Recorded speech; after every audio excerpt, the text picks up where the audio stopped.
Salam damai dan sejahtera untuk Bapak, Ibu, dan Saudara yang kekasih di dalam nama Tuhan Yesus Kristus.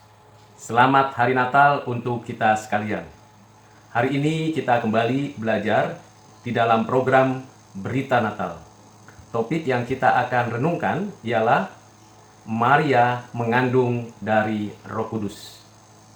Sebelum kita merenungkan, mendengarkan ulasan, dan merefleksikan firman Tuhan, mari kita terlebih dahulu berdoa memohon hikmat bijaksana dari Allah kita. Mari kita berdoa. Bapa yang bertakhta dalam kerajaan surga, kami bersyukur untuk segala berkat pertolongan penyertaan-Mu.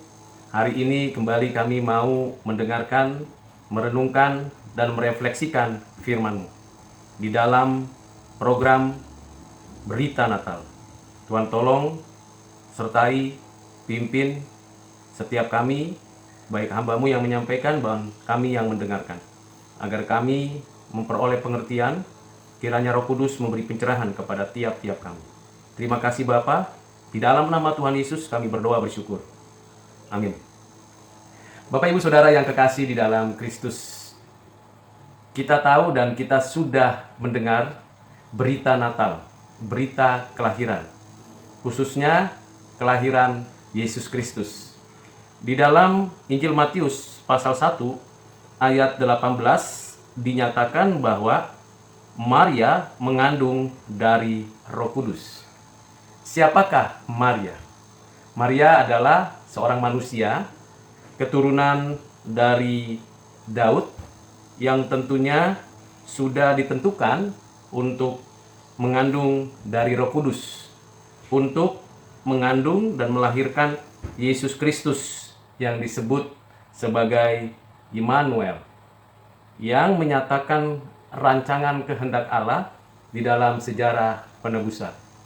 Di dalam kitab Kejadian pasal 3 ayat yang ke-15 sudah dinyatakan Tuhan kepada Adam, Hawa, dan didengar oleh ular bahwa dari keturunan perempuan akan lahir seorang yang akan meremukkan kepala ular.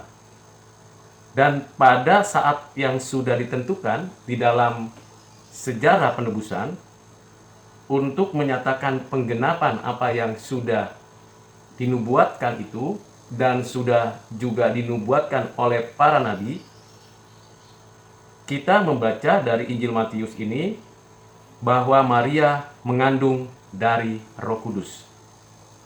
Status Maria pada saat itu bertunangan dengan Yusuf.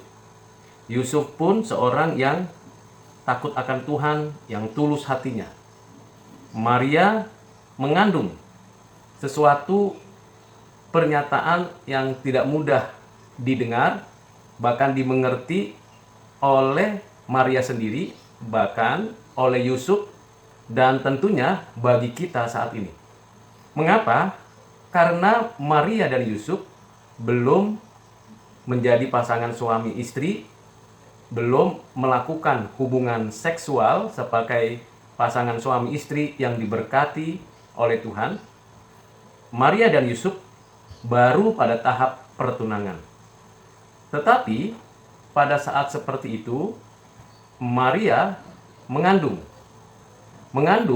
dari Roh Kudus. Seorang perempuan dapat mengandung karena ada di dalam rahimnya pertemuan sel sperma dan sel telur. Dan tentunya itu semua adalah sebuah proses yang terjadi secara alamiah, dan terbentuklah janin di dalam rahim, diberi nafas hidup dan menjadi makhluk hidup sejak di dalam kandungan. Tetapi Maria adalah orang yang masih perawan, artinya belum pernah melakukan hubungan suami istri dengan siapapun, walaupun dengan Yusuf yang sudah bertunangan dengannya. Dengan kata lain, ada sesuatu peristiwa yang supranatural yang terjadi pada diri Maria. Roh Kudus adalah pribadi ketiga dari Allah Trinitas yang menyatakan, mengaktualisasikan inkarnasi anak Allah firman menjadi manusia. Di rahim Maria ada benih ilahi yang menjadi manusia, menjadi daging. Dalam Injil Yohanes pasal 1 ayat 14 dinyatakan bahwa firman itu menjadi daging. Artinya keberadaan pribadi dari anak Allah yang tunggal, yang setara sehakikat, yang roh adanya, ditambahkan pada pribadinya natur kemanusiaan yang dikerjakan oleh Roh Kudus, dinyatakan, ditambahkan itu dengan kekuatan kuasa yang supranatural sebagai suatu perbuatan ajaib yang tidak pernah terjadi sebelumnya dan sesudahnya. Karena inkarnasi hanya satu kali dan satu-satunya. Anak Allah menjadi manusia. Itu bukan berarti keilahian dari anak Allah itu hilang, lenyap, tidak berdaya, atau bercampur dengan natur kemanusiaan yang diciptakan di dalam rahim Maria yang ada pada pribadi anak Allah yang tunggal. Secara supranatural Maria mengandung. Itu bukan berarti ada hubungan yang khusus seperti suami istri antara Roh Kudus dan Maria. Tentu pengertian dan pengajaran seperti itu sesat, menyesatkan, dan jahat. Karena kita tahu Roh Kudus adalah Allah dan Maria adalah manusia. Dan manusia adalah ciptaan. Dan ciptaan yang sudah berdosa. Secara kualitas tentunya tidak terjadi seperti hubungan suami istri. Dan bahkan tidak mungkin terjadi seperti itu. Karena itu Maria mengandung dari Roh Kudus, artinya Maria sebagaimana manusia umumnya, perempuan seperti umumnya, mempunyai rahim dan ada benih yang secara natural diproses menjadi janin dalam proses waktu durasi antara 40 sampai 43 minggu atau 9 bulan 10 hari. Secara supranatural Maria mengandung dari Roh Kudus. Artinya kandungan itu dipenuhi, dikuasai oleh Roh Kudus. Dan yang dikandung itu adalah anak Allah yang inkarnasi, yang tubuh kemanusiaannya, natur kemanusiaannya diciptakan, diberikan, ada pada pribadi anak Allah yang tunggal, tanpa bercampur dengan keilahiannya, dan sekaligus saat yang sama ada pada pribadi anak Allah yang tunggal itu. Sehingga sejak inkarnasi itu, sejak ada di rahim Maria, natur kemanusiaan itu menjadi bagian dari perwujudan pribadi anak Allah, di mana anak Allah memiliki natur keilahian pada dirinya dalam kekekalan yang kekal, yang sempurna dan setara dengan Bapa dan Roh Kudus, dan ada natur kemanusiaan. Ini adalah rahasia yang tidak pernah diungkapkan, dijelaskan oleh manusia dengan gamblang kecuali dari firman Tuhan. Pemahaman dan pengertian kita tentang Maria mengandung dari Roh Kudus menjadi hal yang sangat penting, karena kita tahu adalah tidak mungkin mengandung seorang perawan tanpa melakukan hubungan suami istri. Kalau ada seorang perempuan yang mandul yang tercatat di dalam Alkitab, kita tahu bahwa ada suami atau pasangannya yang dapat dibangkitkan gairahnya dan dibukakan rahimnya sehingga perempuan yang mandul dapat mengandung dari hubungan suami istri yang sudah diberkati oleh Tuhan. Kita ambil contoh misalnya Elizabeth dan suaminya Zakaria di mana Elizabeth mengandung seorang anak dan diberi nama Yohanes Pembaptis. Demikian juga di dalam kisah-kisah dalam Perjanjian Lama, seperti kisah Rahel atau kisah Hana dan juga kisah-kisah yang lain. Tetapi khusus Maria mengandung dari Roh Kudus, ini adalah suatu hal yang tidak pernah ada di dalam catatan sejarah, di dalam catatan Alkitab, bahkan tidak pernah ada lagi kecuali Maria yang mendapatkan kehormatan dari Allah. Di dalam Injil Matius pasal 1 ini, kita bisa memahami perasaan daripada Yusuf yang ragu, yang tidak mau dan tidak bisa menerima fakta Maria mengandung. Tetapi dengan tulus hati, karena diberikan kebenaran firman oleh malaikat Tuhan, maka Yusuf anak Daud juga bersikap mengambil Maria sebagai istrinya. Mengandung dulu Maria dari Roh Kudus, lalu kemudian Yusuf yang diberikan perintah oleh Tuhan melalui firman yang disampaikan malaikat Tuhan, Yusuf mengambil Maria sebagai istrinya, melanjutkan pertunangan yang sudah dinyatakan oleh orang tua mereka atau keluarga mereka. Dan lebih lanjut lagi dikatakan juga bahwa yang dikandung itu bernama Yesus. Jadi Maria mengandung dari Roh Kudus, kandungannya ialah seorang manusia yang bernama Yesus, yang mengikuti proses pertumbuhan seorang manusia dalam rahim secara natural, dan diberikanlah namanya sebelum Yesus dilahirkan. Namanya ialah Yesus, artinya menyelamatkan umatnya dari dosa mereka. Maria mengandung dari Roh Kudus, dan Yusuf dengan tulus hati menerima perintah Tuhan, dan dinyatakan di dalam ayat 25, Maria dan Yusuf walaupun akhirnya sudah menjadi pasangan suami istri, mereka, suami istri ini, tidak melakukan hubungan suami istri karena Yesus yang di dalam rahim itu belum dilahirkan. Ada suatu ketekunan, kesabaran, ketulusan, keyakinan, kesungguhan dari Yusuf dan Maria bahwa memang yang dikandung itu spesial, bukan manusia biasa, bukan dari benih Adam dan Hawa, bukan dari benih Maria dan Yusuf, tetapi dari Roh Kudus. Ini kita mengerti dan paham dari apa yang dituliskan di dalam Injil Matius, dan dijelaskan juga di dalam Injil Lukas.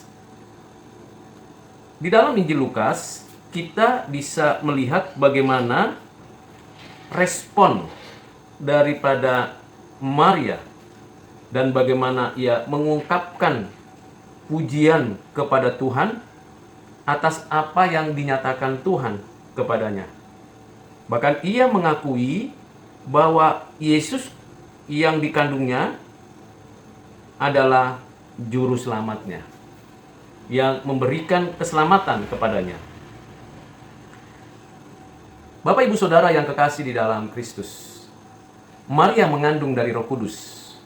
Ini adalah berita Natal, berita yang menggentarkan seluruh dunia, dan berita yang memberikan pengharapan, memberikan suatu penggenapan dari apa yang sudah ditetapkan, dijanjikan, dinubuatkan oleh Tuhan kepada setiap orang, khususnya umatnya. Mari kita merenungkan makna daripada Maria mengandung dari Roh Kudus. Yang pertama yang perlu kita renungkan ialah apa yang telah dirancang, ditetapkan, dan dinubuatkan oleh Tuhan Allah pada waktunya pasti akan digenapinya berdasarkan pada ketentuan saatnya. Yang kedua, Tuhan Allah mampu menciptakan dari tidak ada menjadi ada, dari tidak mungkin menjadi mungkin, dari hal-hal yang kosong menjadi isi, yang tidak teratur menjadi teratur. Tuhan juga berdaulat menyatakan kehendaknya untuk menebus umat manusia, untuk menyatakan penebusan itu melalui anaknya yang tunggal Tuhan Yesus Kristus, melalui inkarnasi. Maria mengandung, berarti ada kuasa supranatural yang melampaui akal pikiran manusia. Dan itu logis, objektif, dapat dimengerti, bukan saja dengan iman kita, tapi iman kita memahaminya dengan sungguh-sungguh, diberikan pengertian yang mendalam.